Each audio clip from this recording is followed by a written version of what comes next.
Hello and welcome. Neil Rice here with Profit and Honor, where we help you align your faith and your work for God-honoring business success with the current coronavirus crisis, which is ongoing. I hope you and your family, your business, your organization, I hope you're well. I hope you're healthy. I hope you're staying sane, and I hope you're staying hopeful. Today's tip is about renewing your mind. Now, I know yesterday I said I would talk more about debt and how we need to be careful about using debt, especially in times of trouble. I am going to get back to that for sure, but something else has really grabbed my attention, and I think it's just a bit more important. And so today's tip is all about renewing your mind. This is really important. Right now, we're in a time where a lot of people are filling their minds with a lot of stuff from news media to Facebook and social media. Really, most of it is not good stuff. It's a lot of bad information. Some of it's irrational, fear-driven communication. And so we just need to be really careful about what we are feeding ourselves right now, what we're feeding our hearts and our minds. So here's our verse to focus on today. It's Romans 12:2, and it goes like this. Do not conform to the pattern of this world, but be transformed by the renewing of your mind. Then you will be able to test and approve what God's will is, His good, pleasing, and perfect will. Can you see what's happening here in this verse? The Bible's telling us, look, the world is going to view things and react to things and talk about things in a certain way, but you don't need to get sucked into all of that.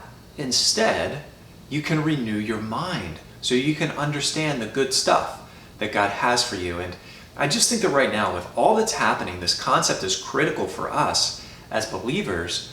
That doesn't mean that we put our heads in the sand or we act like, hey, nothing bad is happening here. No, the coronavirus, the economic danger around it, that's all very real and very difficult. We have to recognize that.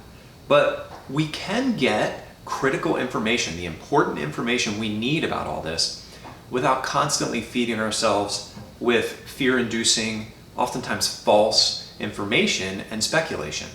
So earlier this week, my wife and I were talking about this, and we decided to challenge ourselves on this issue.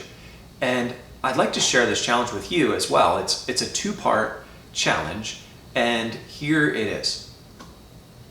Part one, choose a specific time of day and a specific length of time that you'll commit to keeping up to date on the coronavirus and everything surrounding it. So you're basically making an appointment with yourself. So maybe it's 4 p.m. in the afternoon, 4 o'clock for 20 minutes every day. And that's when you get your coronavirus update. The rest of the day, you're not on Facebook, you're not checking the news all day long, you're not hitting refresh on your browser every 10 minutes, and instead, you're focused on good, productive things. So that's part one of the challenge. Set an appointment with yourself, a specific time frame to get your coronavirus update. Here's part two. However much time you allot towards staying up to date on coronavirus, I want you to commit to spending at least that much time each day in God's Word. That's right. So if you give yourselves 20 minutes a day to get your coronavirus information, then you got to spend at least 20 minutes that day in God's Word.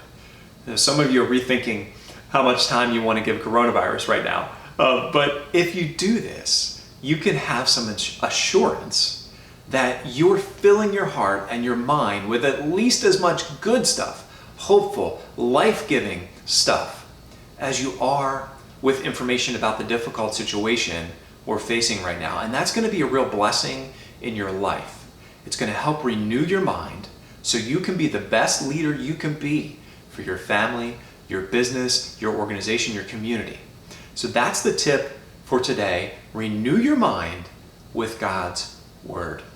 I pray that we can all stay grounded in our faith and hope and just lean into the truth of the gospel at this time. And I'm praying for peace in your heart. And I hope this brief update is helpful to you. So until next time, remember, a great leader is always learning.